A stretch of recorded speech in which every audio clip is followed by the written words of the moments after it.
Hey, happy Friday out there, everybody. It's Keith from Jets PC. Well, today I wanted to cover on some tips in case you're thinking about building that new desktop PC. And if you're got your heart set on a gaming PC, here's some tips as you navigate the high prices of parts right now.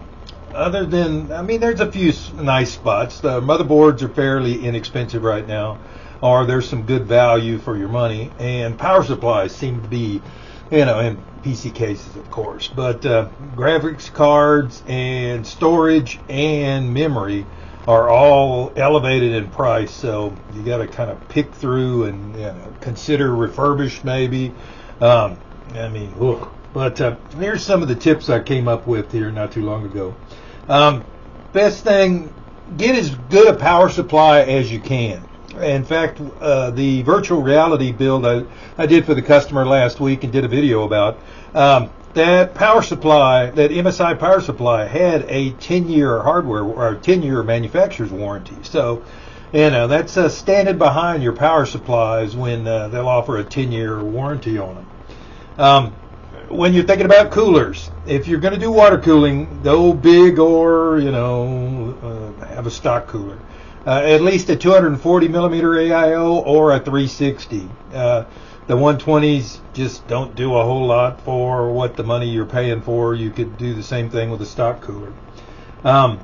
Single stick RAM. Try to get sets because motherboards are set for dual channel memory.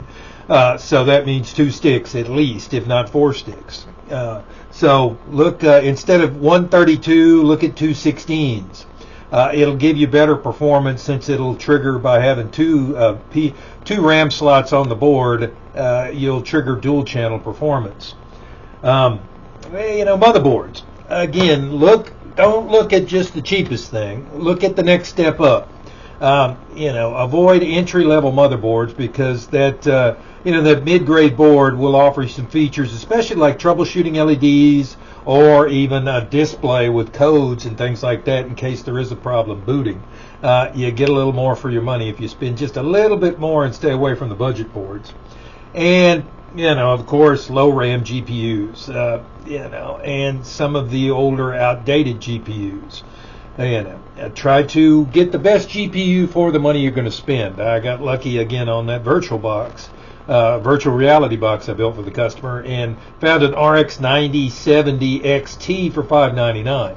It was a good value for the card. The customer reports butter smooth, performance in the virtual realities, playing games and things like that. So, that was a good mid-price card for the price, and it was brand new to boot, so it carried a full manufacturer's warranty.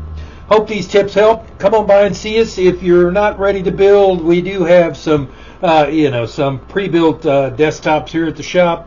Working on one now to finish out. This is a Ryzen 5 3600, 32 gigs of RAM. There's going to be a 500 gig main M.2. There's a 1 terabyte storage drive. And video card, I think I'm going to go with an RX 6600. It'll offer a little over 100 frames per second without driving the price up too much with a 600 watt power supply. So, that one should be out next week or when the video card gets here. I got to get on the stick and order that thing today, I saw. So come on by and see us. We're Jets PC, 7543 Grissom Road Suite 121, and fall and winter hours are Tuesday through Saturday 10 to 6. Thanks for tuning in, and be sure to subscribe or hit a like or drop a comment over on our YouTube channel. Y'all have a good day.